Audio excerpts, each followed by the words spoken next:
Hello, my lovely friends. And if you have just finished watching my other video, which I'll indicate up here somewhere, explaining to you how we uploaded or how you can upload your document to Amazon to create your own Kindle book. This is the continuation of that video where we now start working on our paperback version of the book. And if you can see here, we'll just switch over so that we can see both screens. Whoops, no, we need something a bit bigger than that. There we go. That looks a bit better.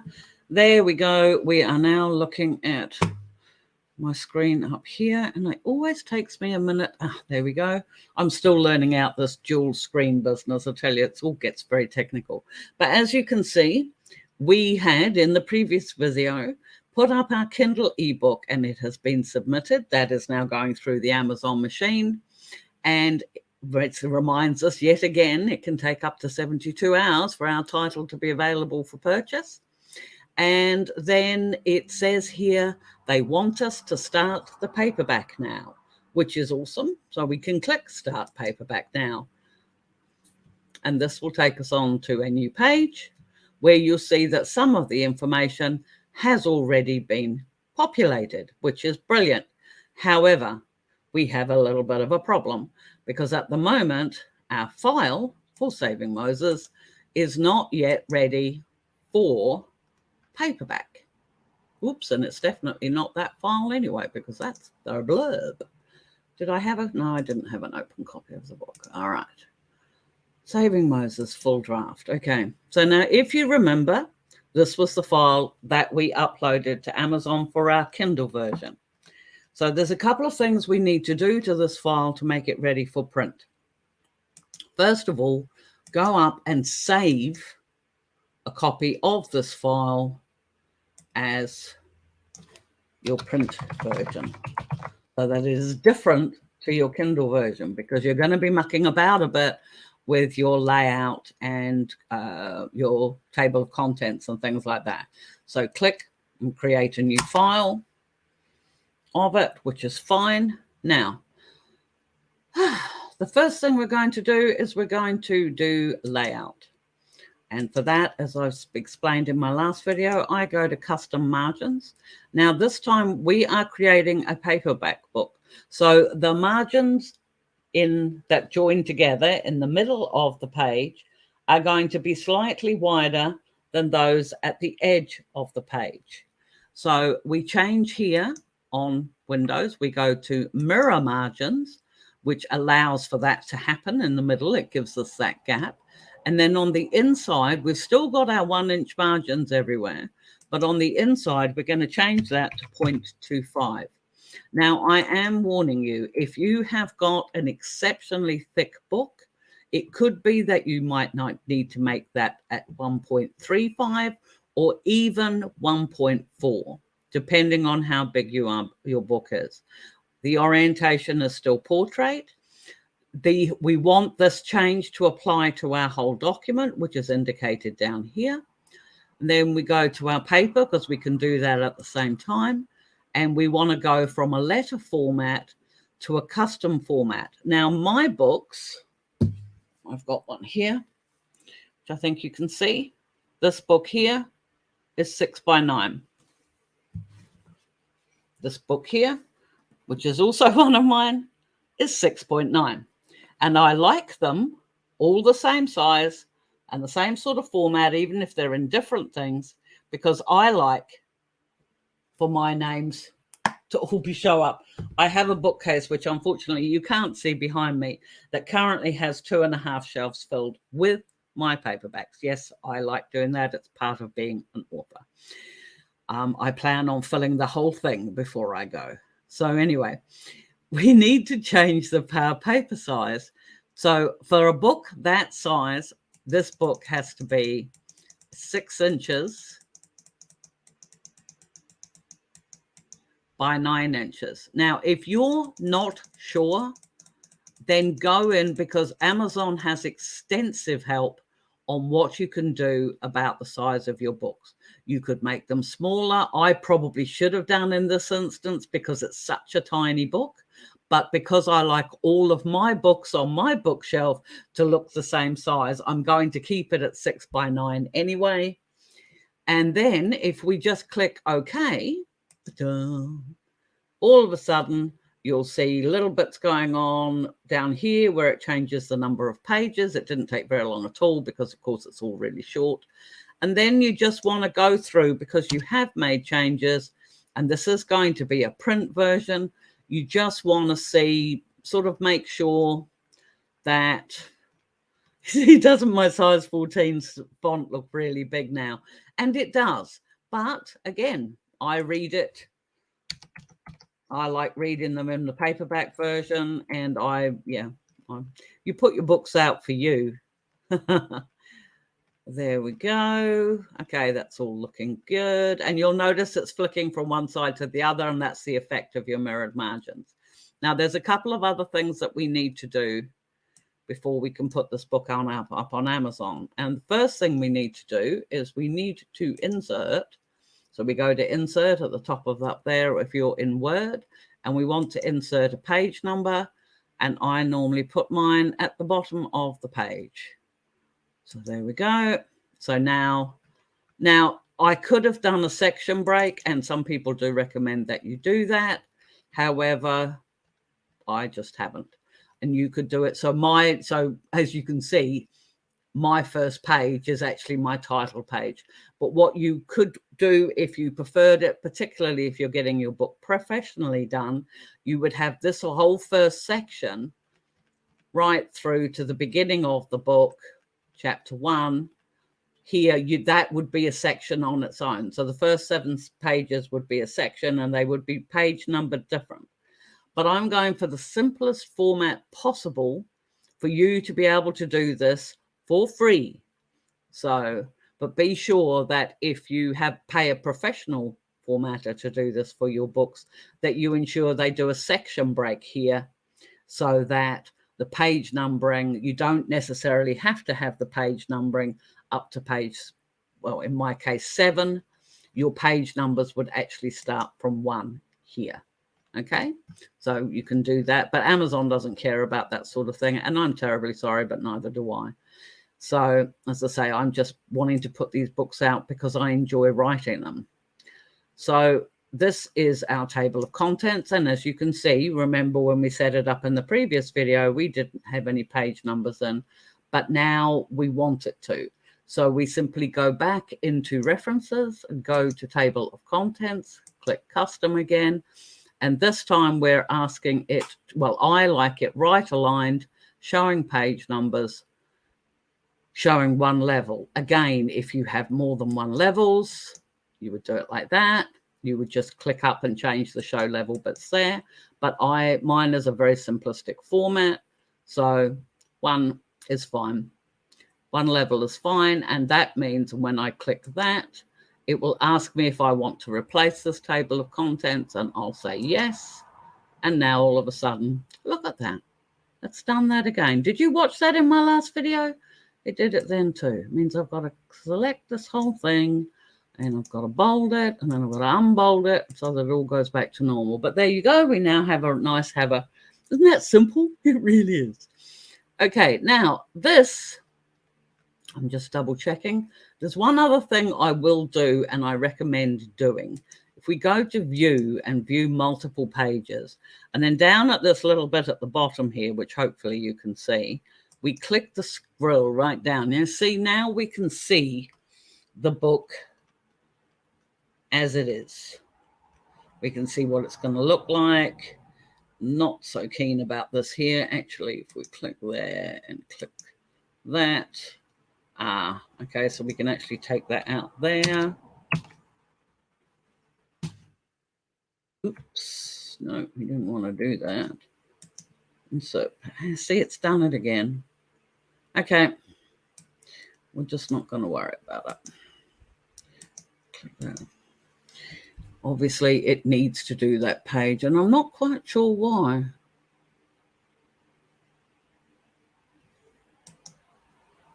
may have to have a look at that. I'm sorry.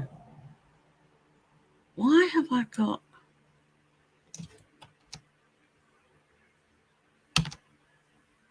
There. I wonder what did that. Huh. Never mind. We'll go back to multiple pages. And go back down. And so that's what you're looking for. You're looking for unnecessary blank pages. Now, there are people that also, they like, for example, that all of their chapter headings will start on an odd page number so that when you're opening the book, it's there. But I don't do that. So again, I used to, when I first started doing this, I used to fret so much. But now if I want my book to look really pretty, then I would pay for it to be formatted. And I quite honestly, I still, you know, this, being able to touch my book, being able to feel my book, even if you might not be able to see it, but that's my logo on the back. I am super proud of this. I don't need the fancy formatting and things like that. Although I will admit that the books that JP Sale and I put out together, we do pay for formatting because she does. And so obviously I pay my half. And they do look pretty incredible with little like krakens and things as around the chapter numbers and things like that. So it's just possible to do all that. But if you're wanting a basic and free guide to getting your paperback up on Amazon, this is the way to do it. You're just using your ordinary file from Word. So we're just checking all this. Sorry, we're waffling on. Oh, gosh, we've done it again. See down here, if we clear that. Okay, that gets rid of that page. And that's what you're checking for. You're checking to make sure you haven't got any overhangs. You're checking to make sure that you haven't got any unnecessary blank pages, that it all just plups in together. Insert page break there, because that should be on a separate page. So see, I'd forgotten to put a page break in there. And then there we go. I don't know what that is, but we'll get rid of it. There we go. It's all looking cool. I'm very pleased. Okay, so we go back to view single page, make that bigger again, go back to home and get rid of that. And this is now ready to upload. So we will click save. And it's always a good idea to do that. Otherwise, you'll lose everything you've just done. Okay, so we have size again. I don't worry about a header. I could put my name or the book title in as the header. I don't, but you could. There's nothing to stop you doing it. You can do, and as I say, if you're all wanting to have fancy bits here where you've got like epilogue or chapter names or what have you, you could do that too. How much you format and what you play around with is, you know, entirely up to you. It is up to your design skills. It's up to how confident you feel in being able to do those design skills. For me personally, I'm looking for the story. I want to put the story out. So I don't worry too much about those things unless I'm doing a special edition. And that is something totally different again. So, but anyway, as far as I can see, this is all ready to go. So we just get out of there and we go back to here, which is our Amazon. Remember, at our kdpamazon.com, we're in our paperback details. Now, this is showing us, as I say, some of this is now, it's still populated because we've just done the Kindle version of our book. And so the title is the same. The subtitle's already been filled in. My author name is already there. I don't have any other contributors. The just book description, the blurb is all there. I own the copyright and hold necessary publishing rights. My keywords that I had came in here. Now, it's only, for some reason, it only does one category. So you need to add in your second category again. So I'll pop in here and I'll go down to romance and I'll go down to gay. And there we go. Right now, in our paperback books, there is does your book classify as any of these types? Low content. That means if you're making journals, notebooks, or planners, you have to tick that one there. And if this is large print book content, 16-point font size or greater. Now mine is 14-point, so it is not considered large print. It's just a smidge under it. Okay, so but if either of those things apply to you, you need to tick those boxes. You do not want to be misinforming your potential readers about your content. And they also have a warning about adult content. Does this book contain language, situations, or images inappropriate for children under 18? And as you saw, when I put up my Kindle book, I had already said my books are 18 plus. They are for adults only. So I click yes. And this means that if people search for it, or, you know, that it is, you actually have to know the book is online for it to show up. Okay. It won't come up in searches, but that's, you know, if somebody searches my name, it comes up, or if they search the book title, it'll come up, but my book won't come up in just random searches, because, you know, that's not appropriate. So there we go. Although it's not smart, but still. We click save and continue. That again is a discussion for another day. At the moment, we're just trying to get your book up on Amazon. So now, print ISBN. As I'm sure you're all aware, when you have a book, it has to have an ISBN.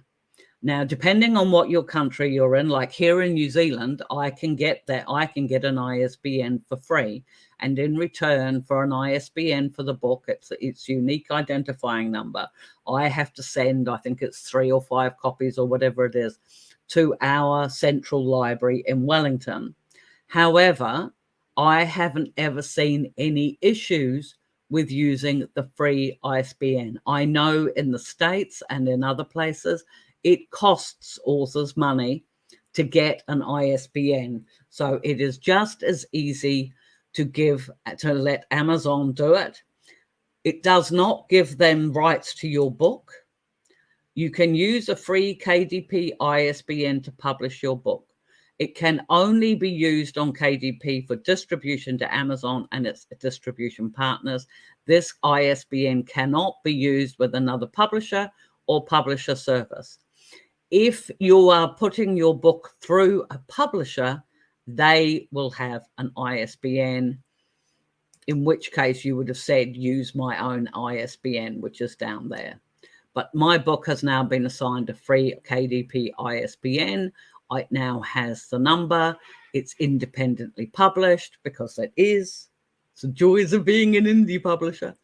Now, set publication date. It doesn't need to matter because I don't need that to worry about that. We can just leave that. Now, print options. This is where you get into what it looks like. And as you can see, they have a number of different options. The first thing you want to look at is whether or not you have pictures or not in your stories. I don't.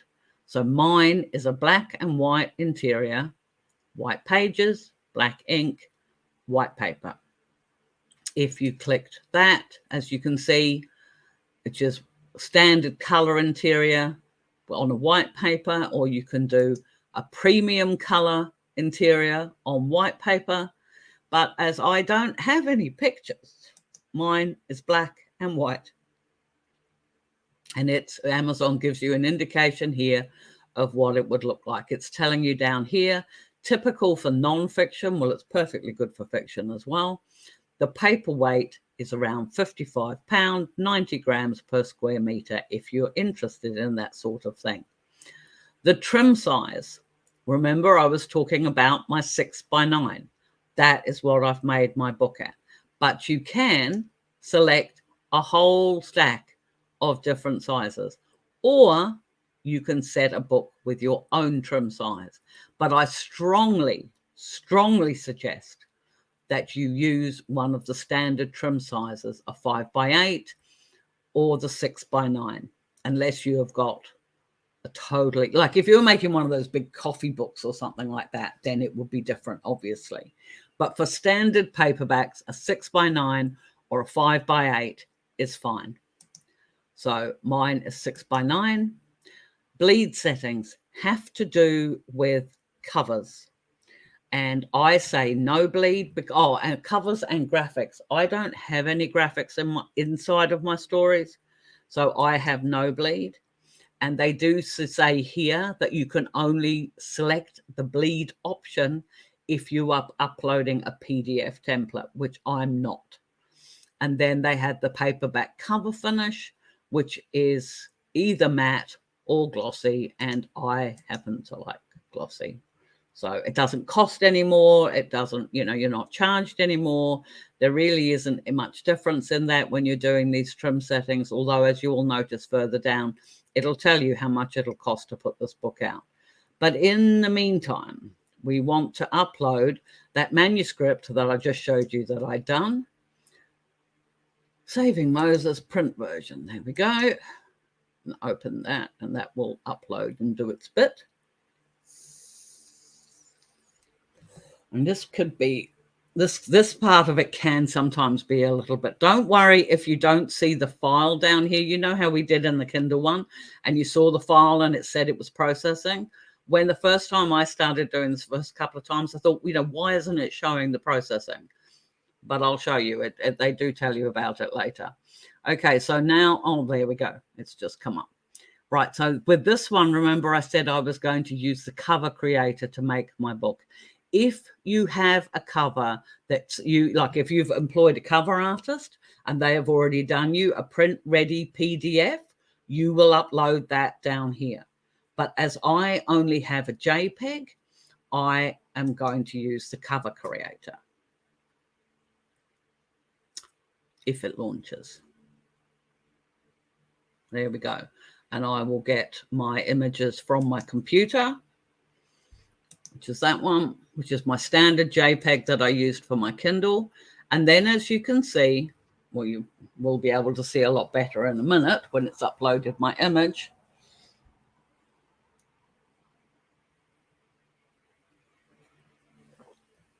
It has taken my image and it's applied it to their various templates. And it's clear that in a lot of instances, it doesn't work.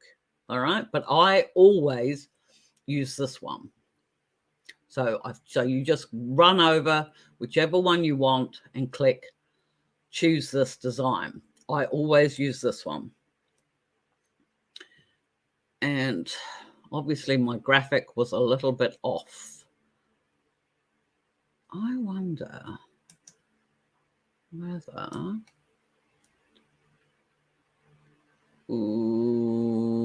maybe you have to watch. See these red lines here? You are not allowed to have your text, this text, it's not allowed to go over this line here. Okay? So, but I think that works. It looks like it does. And then they populate this bit and it just does, you can change the font on here to whatever you want. Like I could go to Anton. Oh, that actually looks quite good. I'm going to change this one as well. Just double click it, change it to Anton. There we go. Now we go up here. I don't ever put my author's biography in here. So I just delete that so it goes away. If you don't delete it to make it go away, it will show up on your finished book, all that gobbledygook that they put there. But I don't object to having a picture, my logo. So I've just got to find it. And as I say, I have got a gazillion things here. Promotional logo. Do that one there, I think. It'll work. It's uploading the image.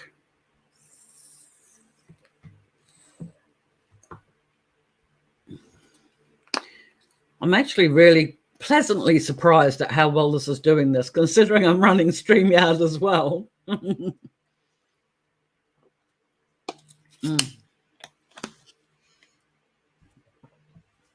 So there we go. There's my logo, but there's nothing here, which is good. And then here is where you put your blurb. And we will just take this, copy this, and don't worry about trying to make it fit, because you see down here it says auto fit. So we simply click paste, and then there you go. It auto sorts itself out, and I want that to be like that.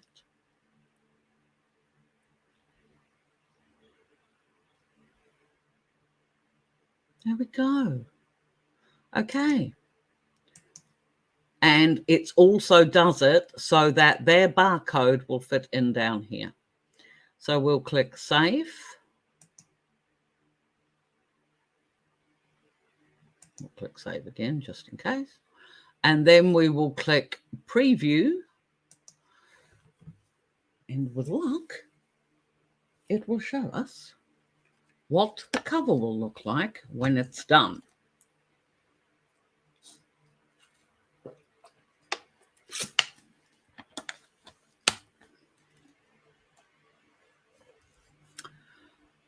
And there we go. That is what my cover will look like. I do have a bit of a thing there, but they did change their sizes a little while ago. So that could be why. And that's why I always make sure that all of mine are black here, because then it just works. But if you were really fussy, you could go back. It says here you've got a start over option down here. But for the purpose of this, if I want to tweak it, I can do that later. But we don't want to be here all day on this video. So we will click save and submit. And then it takes us back to here. So we have this here. It is processing a file there. It's processing a cover file here. And then it'll come up with this orange warning down here. And what it's doing is it's basically just picked up the fact that this is different to your Kindle version because you've changed the cover type and the manuscript, obviously. So you hit launch preview. And this is where it takes a while. This is quite literally, in fact, I'll be interested to see if it does this. It comes up and this is now working through, and yeah, it's just pootling along. And I'm just having a look on StreamYard to see whether or not they have a pause function, but I'm not seeing it. So I can't even like pause this and then cut this out for you, which is a bit of a shame, although I might do that shortly. I might be able to cut that out myself if I open it up in another program, download it and upload it into another program. I purposely did not do this as a live because I know that this particular bit here takes so long. So it's telling us what it's doing. It's checking the manuscript for quality issues. And it does take a while. It's just, and you can't hurry it, but it does keep you informed. It's checking the trim size now. So it's making sure that the document that I uploaded, 6x9, fits my trim size, which is 6x9. So those two things, if you were doing 5x8, you would be looking to see that your document will fit in a 5x8. And now it's saving it. And this can take a while too. And it tells me that I have insufficient gutter. That's interesting. Very interesting. I know what's happened. Yes, it's done this to me before. And again, this is one of these lemon bloops. It's quite good though, because you guys get to see what has happened here. Okay, so what has happened is that you saw yourself that the page numbers were, you know, right, justified on the page. But for some reason, there's something in the hooflicky between Word and Amazon. It's not picked that up. So everything else is fine. It's only on page 4 that is the issue, because it's the table of contents. And there is a very easy fix for that. So we have to go back out of the previewer. We have to go into we have to open up our print file again. And sometimes it can be as simple as simply deleting this and redoing it. But I'm not going to leave it like this, because if it doesn't work again and I have to fiddle about some more, I'm just taking up a lot of time for you people, which you don't need. So if you just select it, go down and unclick the right align page number. And all it means is it puts the page number, replace the table of contents, and now the page numbers are next to the chapters. It doesn't look as pretty. I don't like it as much, but at least I know that this will now not cause that same problem in Amazon. We'll click save. And then we'll close this. Get rid of that. And upload the manuscript again.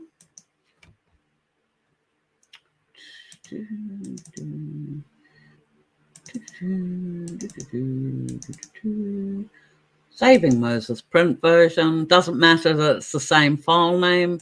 We'll just click it in. And now, unfortunately, we've got to go through and wait for it to upload and do all its other things while it's poodling along with that.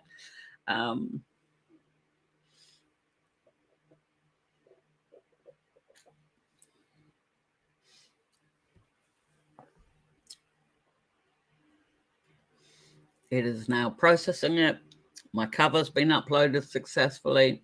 We've looked like we've made some changes. We will click Launch Previewer again. This may take a little longer now because we haven't had the KDP hasn't had a chance to actually go through our new file that we've just uploaded. Excuse me, I probably shouldn't do that while I'm on a video.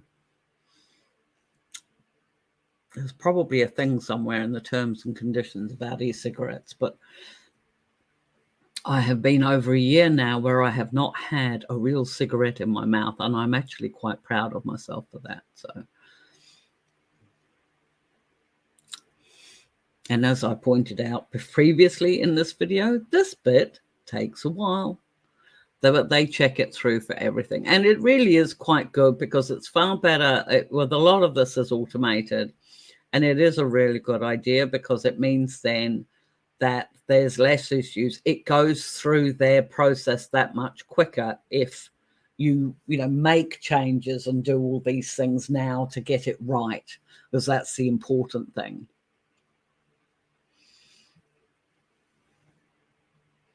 Checking trim. What did it do after that? Was it font? Was it font or page numbers? Fonts. There we go. I was right. Yeah. And feel free to fast forward a little bit if this part bores you to tears. At some stage, it used to come up. It used to take that long. Quite honestly, Amazon used to come up and say to you, might be time to go and make a cup of coffee. And then it would say after another couple of minutes, might be time to make a sandwich too. So there you go. But here we go, a quality check. If there are any issues, it will tell you. There are no issues. You saw the difference in this page now between how it looked before. This is now done. We'll click. There we go. This is what the book's going to look like. And we're off. It goes. And then you've got down here, if you want to make more changes, you just exit the print previewer. If you want to approve it, though, if you're quite happy, click approve.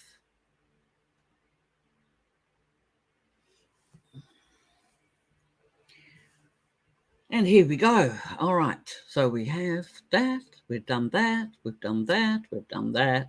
We've done that. We've done that. Now it comes down, and this is where it summarizes about the printing costs. I have a black and white interior with white paper. I have no bleed because I have no graphics in my book. The paperback cover finish is glossy. My trim size is 6x9, and that came out at 190 pages. As I say, it was a very small book. But this is how much it costs to produce this book at the different Amazon sites around the world. So if you wanted to buy author copies, this is the cost you'd be paying for the printing costs. But anyway, we will click Save and Continue. Save successful. Woohoo.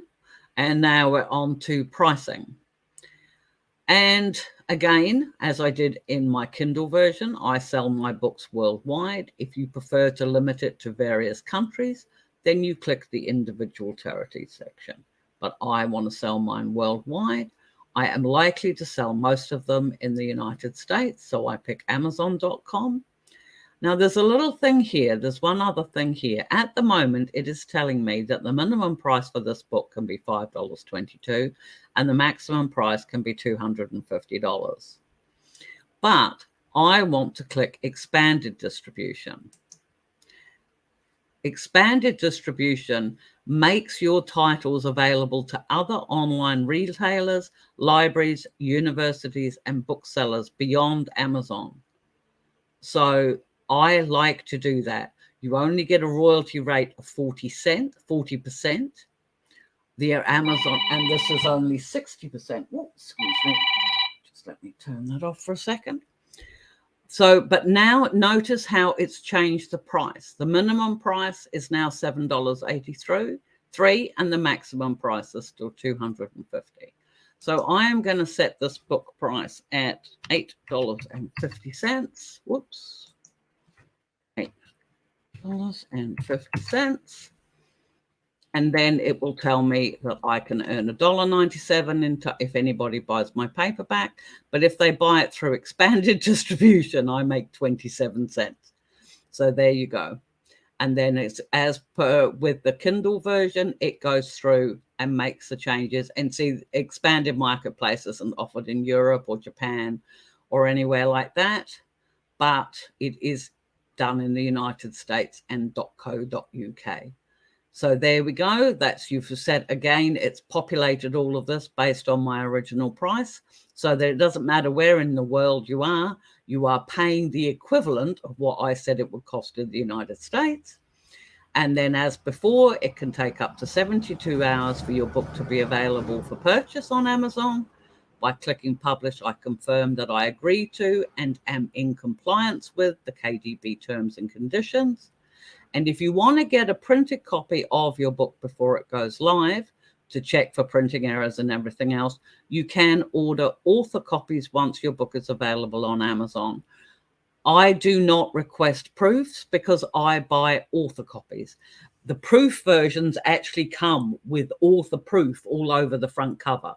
I purchase author copies, which are available at a cheaper price, which you can do once the book is live. So there we go. We click publish your paperback book.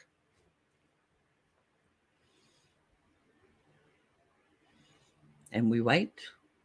And we wait again. And there we go. Saving Moses, A Quirk of Fate short story, MM Fated Mates by Lisa Oliver. And it tells us that the paperback has been submitted. We'll review your book to ensure it meets KDP guidelines for book details, content, and quality. If it passes our review, it can take up to 72 hours to be available for purchase on Amazon. If it doesn't pass our reviews, we will email you. During the review, the book will appear as in review on your bookshelf. You can change your book details, content, and pricing after the review has been done, but you may have to resubmit your book to ensure it meets our guidelines. Basically, if they don't email you, you're fine, or they will just email you and tell you that it's live. But we click done, And now in my bookcase, we can see that my Kindle version is currently being published to the Kindle store.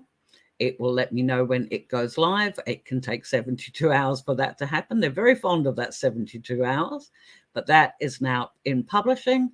And my paperback version of my book has been submitted and is in review. Again, that can take up to 72 hours. So there we go, my friends. I hope that that was really helpful and that, oops, I'll just pop that there.